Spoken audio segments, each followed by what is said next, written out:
ಕಲಬುರಗಿಯಲ್ಲಿ ಚಿನ್ನದಂಗಡಿಯಲ್ಲಿ ದರೋಡೆ ಆದಂತಹ ಪ್ರಕರಣಕ್ಕೆ ಸಂಬಂಧಪಟ್ಟಂತೆ ದರೋಡೆಕೋರರ ಸುಳಿವನ್ನ ಪತ್ತೆ ಹಚ್ಚಿದ್ದಾರೆ ಪೊಲೀಸರು ಅನ್ನೋದು ಗೊತ್ತಾಗ್ತಾ ಇದೆ. ಪಶ್ಚಿಮ ಬಂಗಾಳದಿಂದ ಬಂದು ದರೋಡೆ ಮಾಡಿತ್ತು ಗ್ಯಾಂಗ್ ಅನ್ನುವಂತಹ ಮಾಹಿತಿ ಸಿಗ್ತಾ ಇದೆ. ದರೋಡೆಕೋರರ ಬಂಧನಕ್ಕೆ ಪಶ್ಚಿಮ ಬಂಗಾಳಕ್ಕೆ ಪೊಲೀಸರ ತಂಡ ತೆರಳಿದೆ. ಖದೀಮರ ಕಲಬುರಗಿಯಿಂದ ಬಸ್ನಲ್ಲಿ ಹೈದರಾಬಾದ್ಗೆ ತೆರಳಿರುವಂತಹ ವಿಚಾರ ಗೊತ್ತಾಗ್ತಾ ಇದೆ. ಅಲ್ಲಿಂದ ಅವರು ಪಶ್ಚಿಮ ಬಂಗಾಳಕ್ಕೆ ತೆರಳಿರುವಂತಹ ಸಾಧ್ಯತೆ ಇದೆ.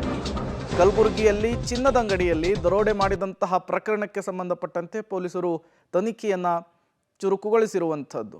ಇವರು ಪಶ್ಚಿಮ ಬಂಗಾಳದಿಂದ ಬಂದು ಕಲಬುರಗಿಯಲ್ಲಿ ದರೋಡೆ ಮಾಡಿರುವಂಥದ್ದು.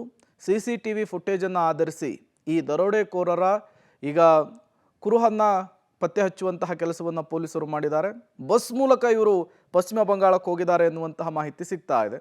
ಕಲಬುರಗಿಯಲ್ಲಿ ದರೋಡೆ ಮಾಡಿ ಕಲಬುರಗಿಯಿಂದ ಇವರು ಹೈದರಾಬಾದ್ಗೆ ಹೋಗಿ ಹೈದರಾಬಾದ್ನಿಂದ ಪಶ್ಚಿಮ ಬಂಗಾಳಕ್ಕೆ ಹೋಗಿರುವಂಥದ್ದು. ಇವರ ಗುರುತು ಸಿಗ್ತಾ ಇದ್ದ ಹಾಗೆ ಕಲಬುರಗಿ ಪೊಲೀಸರ ವಿಶೇಷ ತಂಡ ಈಗ ಪಶ್ಚಿಮ ಬಂಗಾಳಕ್ಕೆ ಹೋಗಿದೆ. ಅವರನ್ನು ಹೆಡೆಮುರಿ ಕಟ್ಟೋದಕ್ಕೂ ಕೂಡ ಸಿದ್ಧತೆಗಳು ಆರಂಭವಾಗಿದೆ.